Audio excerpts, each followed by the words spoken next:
Welcome to Free Speech TV. My name is Carl Nagin.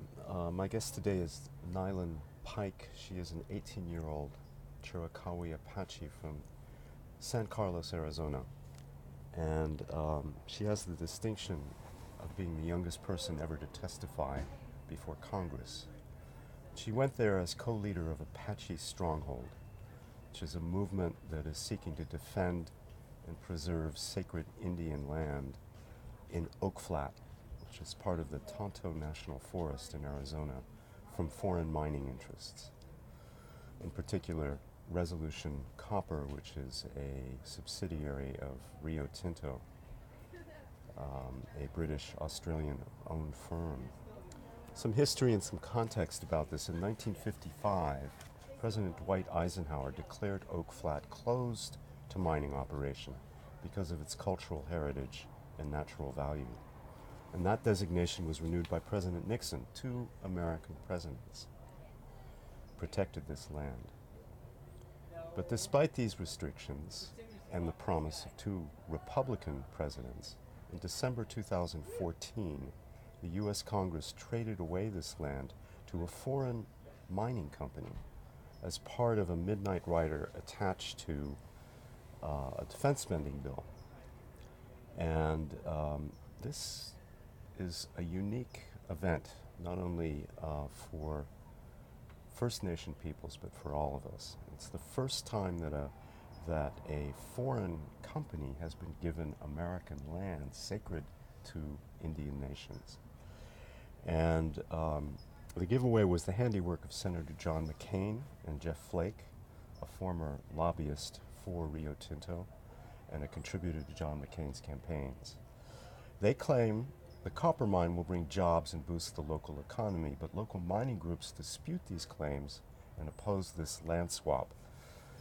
And today, Naelyn is going to talk to us a little bit about why and how this land is important to your people and to you personally.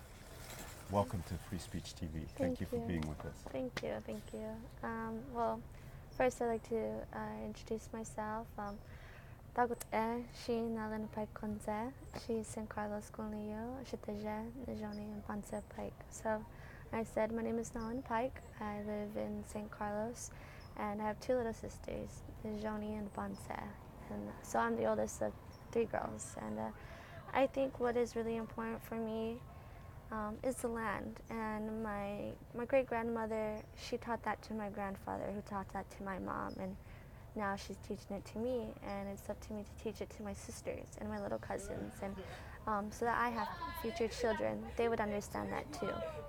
And when I was a little girl, because we've been fighting this fight for over 13 years, and I'm 18, so I was about 5 years old when my grandfather started really fighting and to protect this land. And as a little girl, I would watch him go through the campaigns and the meetings, and I didn't understand what he was talking about necessarily, but I did feel in my heart what we were doing, and I felt strong to that. So growing up in that fight, and in this fight now that we're fighting today, I can't help but think of what my future children are going to go through, because this land is so sacred to our family, and it is who our family is. It's who we are. When you go to Oak Flat, you could feel it.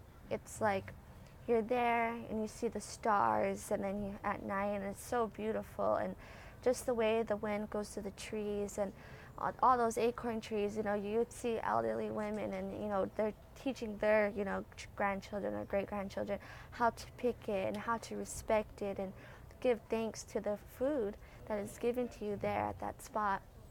And you see all the medicinal plants that we use for our healing ceremonies and to heal us when we're sick, and all the natural spring water, and you see all of that, and you see all the petroglyphs, and you see all those artifacts that when our people once lived there. So what I contemplated in my mind is, why would someone want to destroy that? Like, how could someone want to take that away? And in the end, it all ends up to greed. It's greed. That's what it really is. And that, I think, greed and power has really been the oldest and longest fight that people have been fighting for generations. And for my sister Nijoni, she had her coming of age ceremony. So for every Apache girl, when we have our first menstrual, it means that we're becoming a woman. And in the Apache culture, that's what we do. We have a 4-day ceremony in honor and of our creation story, in celebration of the girl, which is who had her menstrual. And it's a really beautiful ceremony because it's something that's been centuries old. And my sister had hers at Oak Flat. So for her, it's like her rebirth, it's her transformation into the woman she's going to become. And she had it there. So she has that connection to the land of who she is. And that's something that I don't want taken away from her, you know, those girls, because it's not just her. There's other girls who've had their ceremonies there as well. So for them to strip that away, it's really heartbreaking, because I've had my ceremony as well, and I couldn't imagine having that area be desecrated and destroyed. And so for my sister, she's connected to it in a whole nother level that I'm not connected to it because of that ceremony. But overall, it's important to all of us. So this is a spiritual movement, not just a political movement, Yes. Apache Stronghold, Yes. for your people. But there are other people who've joined with you who are Yes. not Apache. Can you tell us a little bit about the movement and your involvement with it and its history? Yeah, okay. So when my grandfather first started fighting, it was the St. Claus Apache tribe, you know, against Anchor Patrick, Flake, and John McCain, of course. And once it got big over time, and once it was passed the National Defense Authorization Act. Can I just add one little point for our viewers who may not know this? There were, I think, a dozen attempts to pass this bill. Yes. Before There's over last 12 time. times that. It was over 12 times that Resolution Copper tried to put in its own bill to do the land exchange, but each time it wouldn't pass because it wouldn't have gone through NEPA.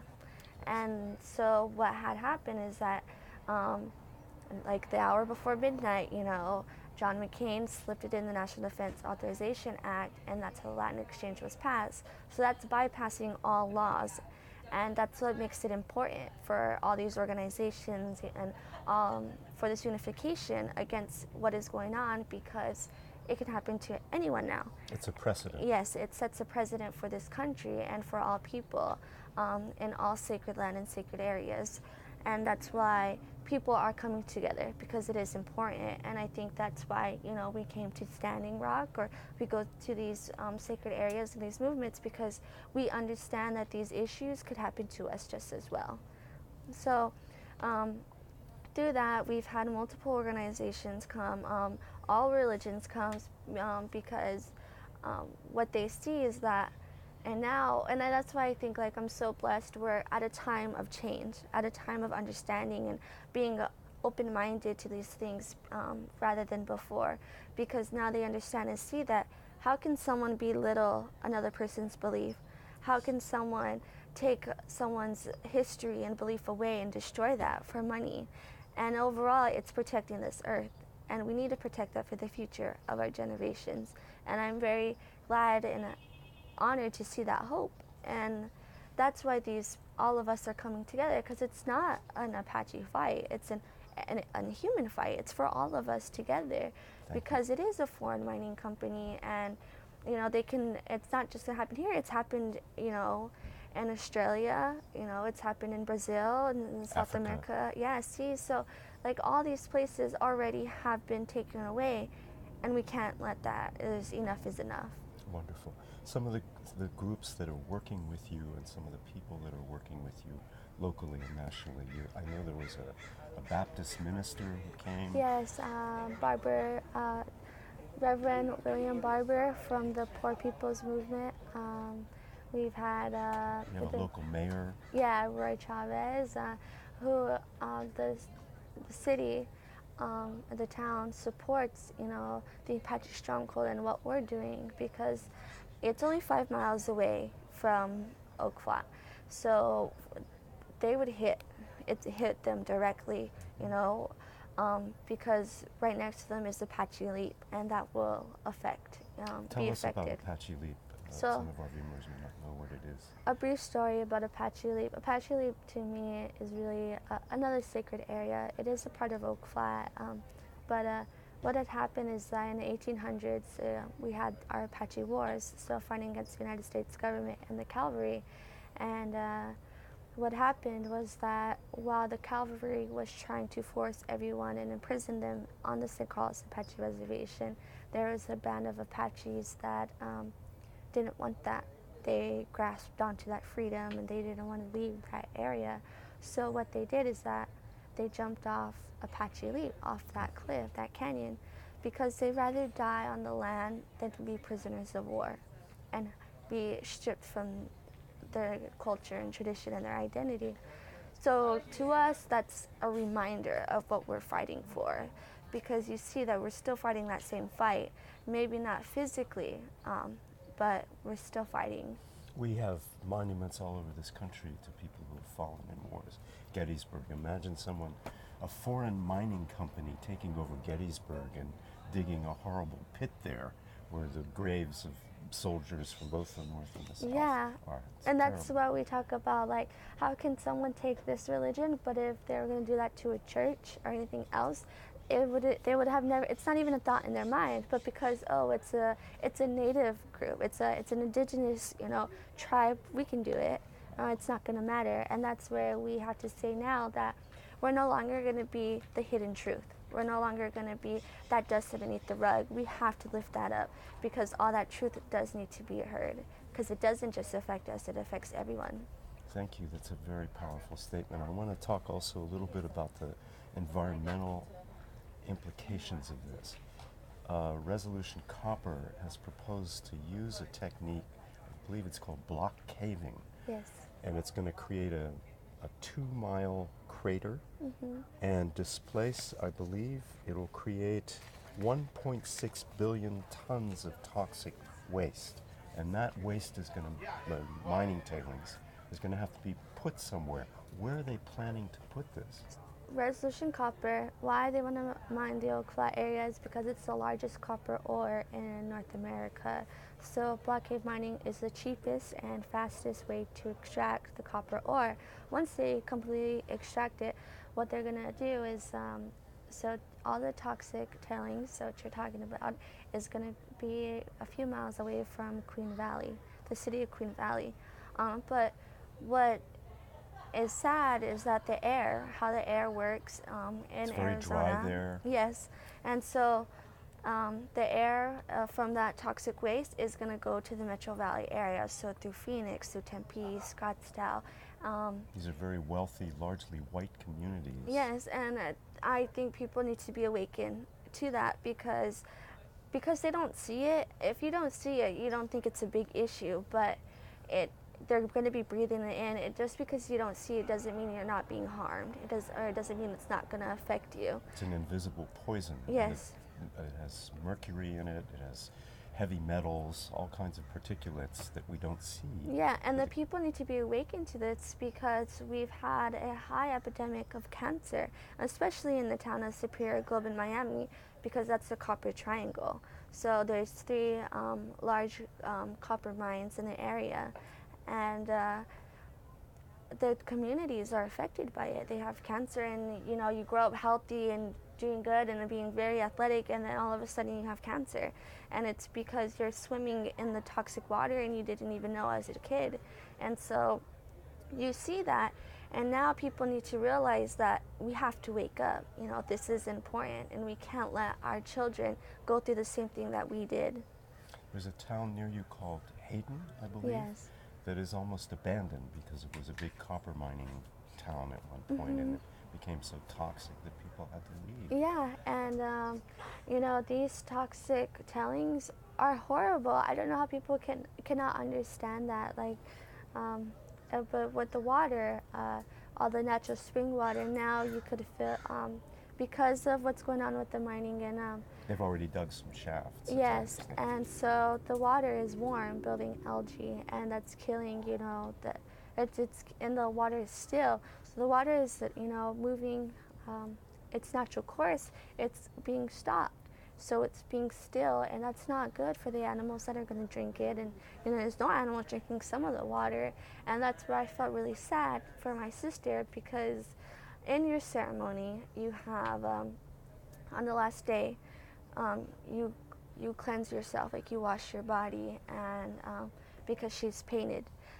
And we all go, her godmother, her sisters, her family, they go with her. And we went to a spring at Oak Flat, and we call it Najoni's Butterfly Canyon. That's what we named after, because it's in a long, beautiful canyon, and there was a lot of butterflies in that area. Well, one time, we went, and the water was completely gone from that spring, and my sister cried, because that connection, that was her. And I felt so sad for my sister and for myself and for everyone, because that right there, we would always go to that area. And so we just prayed, and I think that for the Apache Stronghold, in our fight as the Apache Stronghold, in the spiritual movement, all we could do was just pray, because that's who we are. And that's, if it wasn't for the praise, if it wasn't for those ceremonies that we had at Oak Flat or anywhere, I don't think that we would be where we're at now. I think that's been really the head of us, is that spiritual, because that's what it is, and that's why we're fighting for it too. And so we prayed, but about 2-3 weeks later, we went back to check on it, and the water filled up. Oh. Yeah, a lot of rain came, and the water filled up. So for us, that was like a sign. Yeah, because that water came back, and that means a good thing. That's a good thing that we're fighting for this, and it was more like an energizer. It got us back into it. It's a message to you from the Mother Earth. Yeah, it really was. So back to, why this is sacred, why this is important, and it's because if it's not for that, for me personally, I'm not Apache if I don't have the land. And that's who we are as indigenous people, is that we connect to the land in a way where it's unexplainable. And if we don't have that land, then who are we? How can we learn the songs? How can we learn the ceremonies and the prayers? Because in every song, in every prayer, in every teaching, the land is incorporated to it. It's an essential to who we are and what we learn as Apache, or as just indigenous in general. So for Oak Flat or any of our sacred lands like Ziklan Chasian, that could really change, be a big turning point to our people, and that is why we need to protect it. Naelyn Pike, thank you so much for speaking to us. Thank this has you. been moving, and you're a very courageous person, and I thank you for sending your message to us. Thank you. Thank you so much, Ahia.